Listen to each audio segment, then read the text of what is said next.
Mary had been sitting by the window since morning, holding an old frame with a photograph in her hands. In the picture was her husband George, tall, with a gentle smile, and eyes that always held something reliable. He passed away several years ago, but to Mary it seemed like he was still nearby.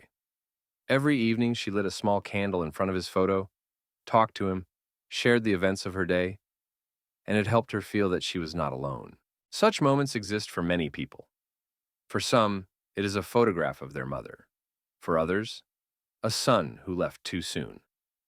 These photos are not just paper with an image, they represent something far greater. They serve as a bridge between our world and what lies beyond. It is often through photographs that we continue to maintain a connection with those who are no longer physically present.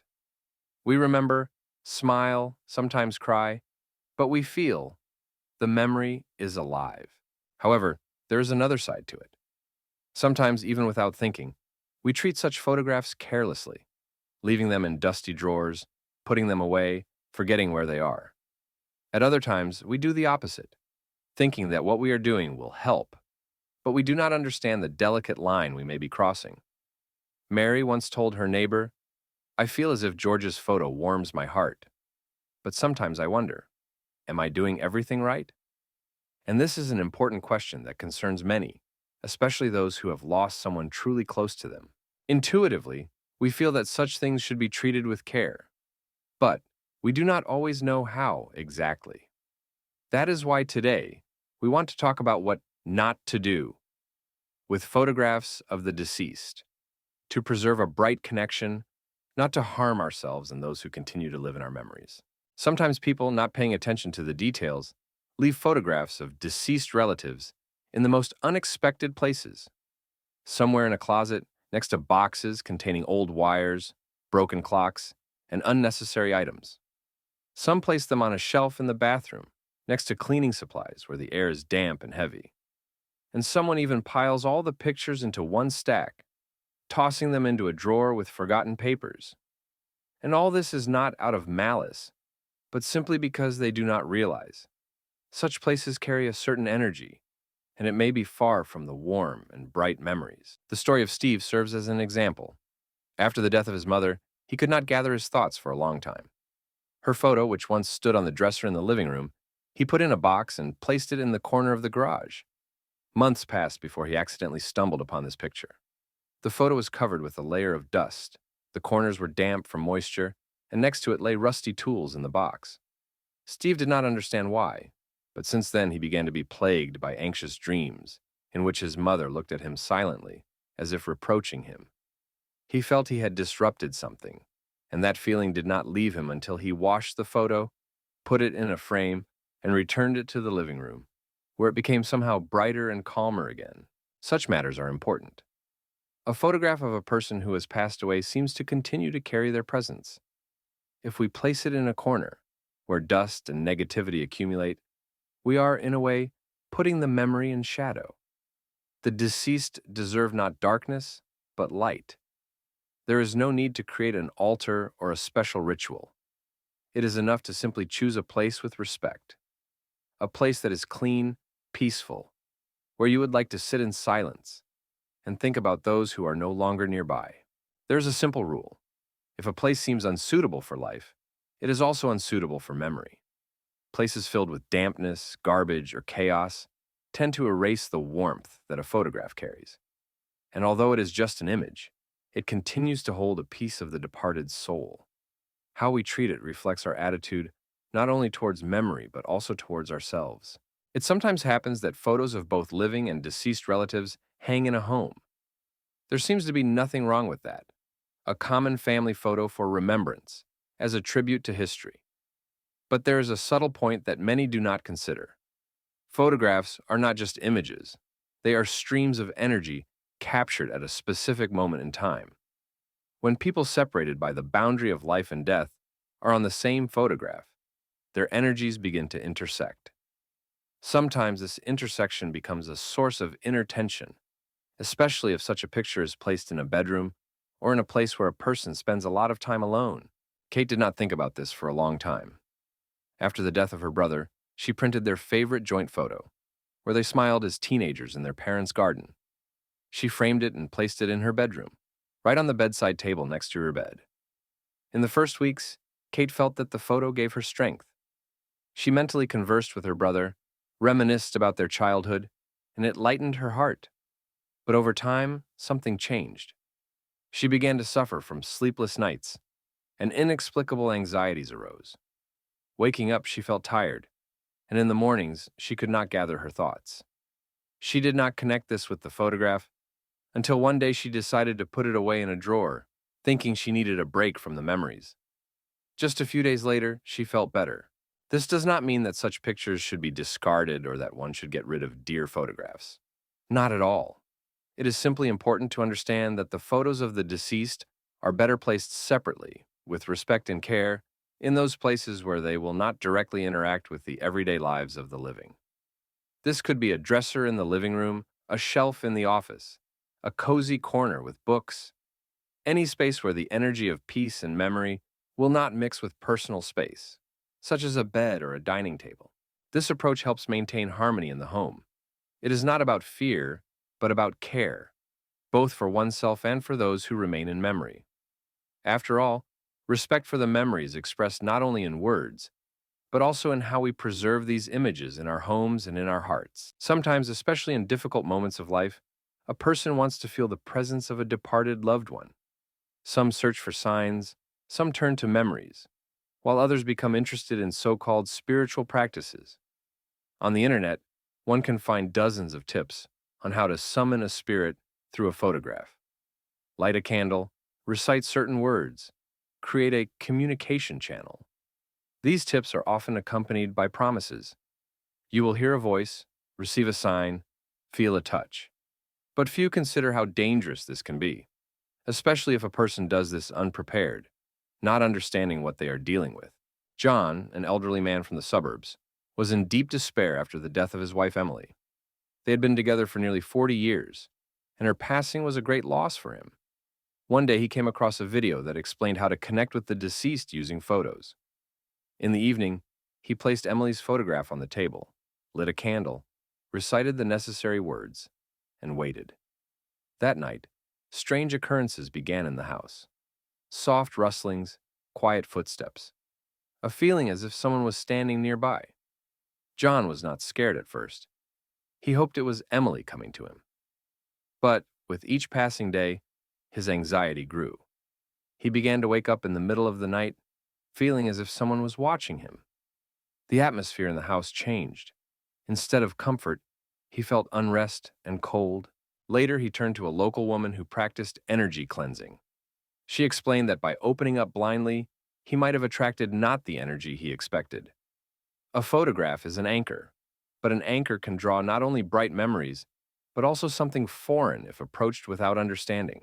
No one forbids us from remembering, speaking mentally with the departed, holding their pictures in our hands, and sharing our feelings with them. This is natural and human. However, any interference in subtle processes, especially if based on dubious sources, can lead not to comfort, but to even greater pain.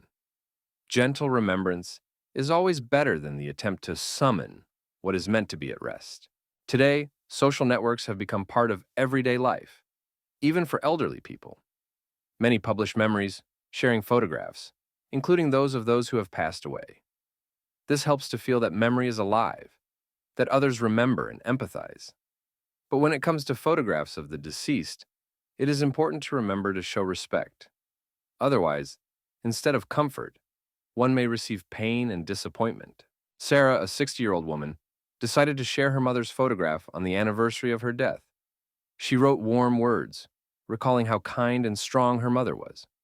In the comments, many wrote supportive words, but there were also others, unexpected, rude, and even inappropriate. One user, not knowing Sarah personally, left a sarcastic comment. Another asked an inappropriate question about the cause of death. Sarah was taken aback. Instead of spending the day in silence and bright memory, she spent it in tears and anxiety. Such stories are not rare. When we post a personal photo in a public space, we no longer control who will see it, how it will be perceived, and what will be said. It is especially hard when photographs become part of disputes, someone's judgments, or even a target for someone's anger. After all, a photo is not just a picture. It is a memory connected to feelings, to loss, to love. Exposing it to everyone means making one's pain vulnerable. This does not mean that sharing memories is forbidden. You can, and even should, if it brings comfort. But it is important to be sure that the publication is your personal choice, made consciously. It is better to restrict access, share the photo only with close ones or in a private circle. Then the words you hear in response will be warm, sincere, and safe for your heart.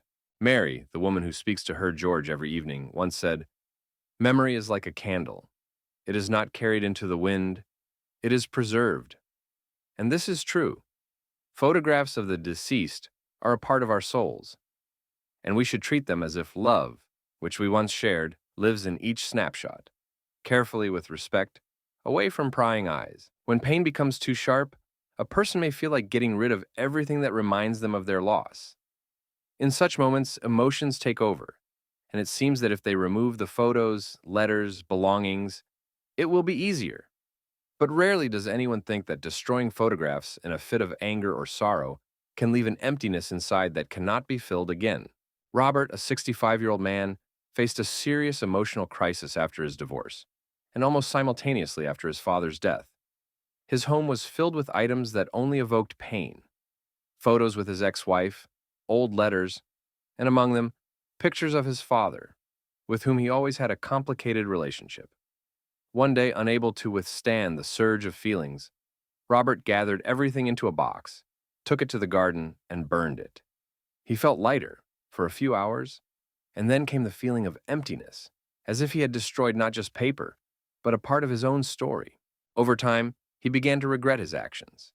He realized that the photos of his father were not just reminders of pain, but opportunities to rethink their relationship, to forgive, to maintain a connection. After all, memory is not only joy, but also a lesson. Robert confided to his friend, "I burned what I thought was heavy, and now I can't find a way back."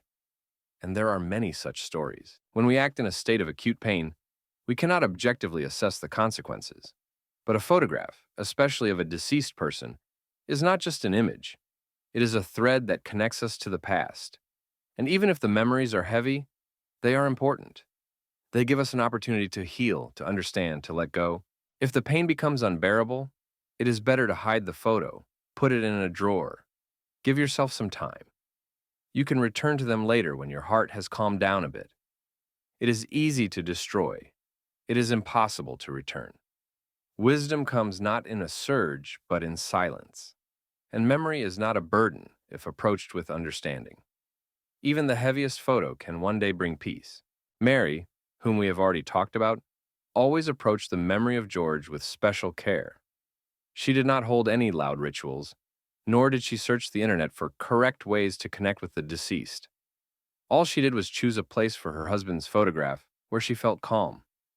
On a small table in the living room stood a frame with his picture, alongside a book he loved to reread and a vase with flowers.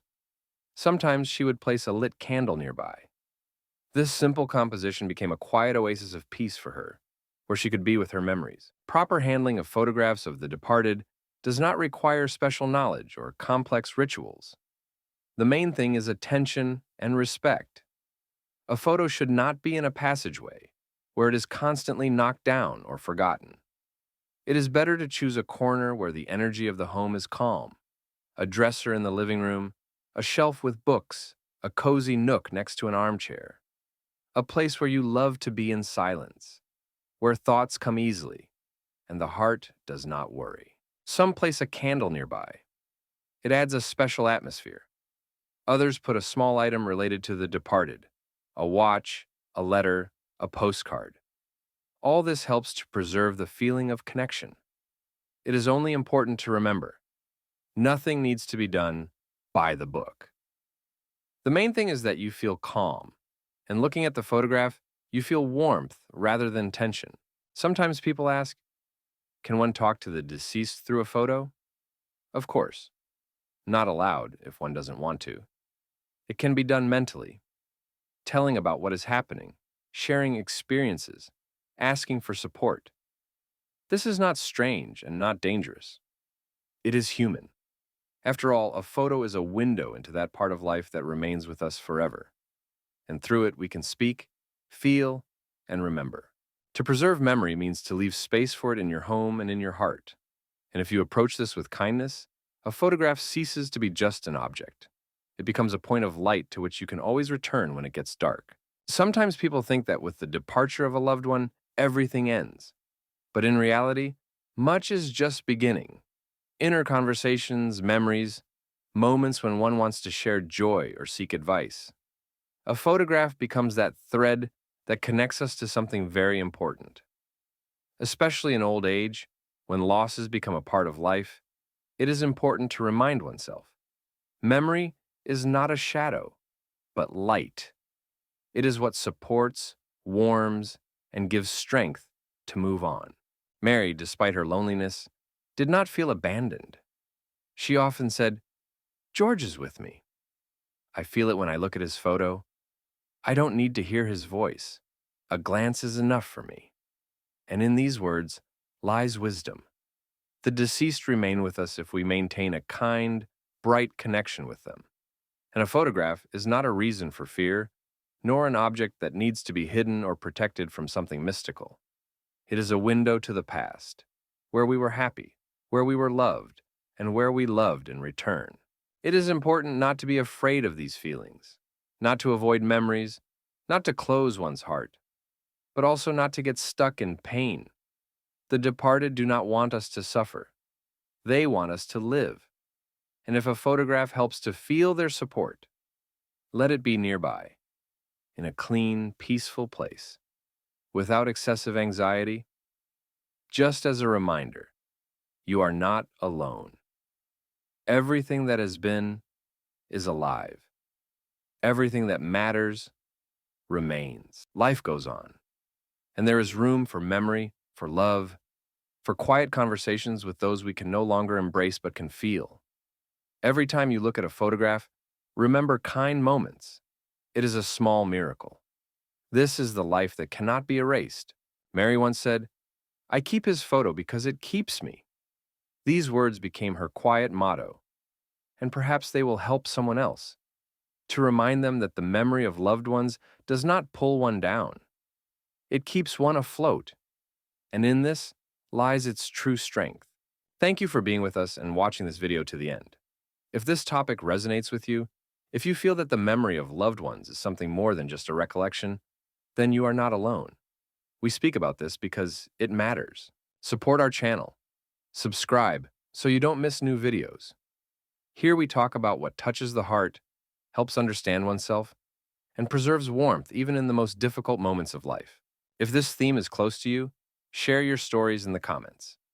Tell us how you keep the memory of those who are no longer nearby. Perhaps your words will support someone else who is currently experiencing loss. We value hearing from you. Each of your messages is part of a living dialogue that connects and gives strength. See you in the next episode. You are not alone.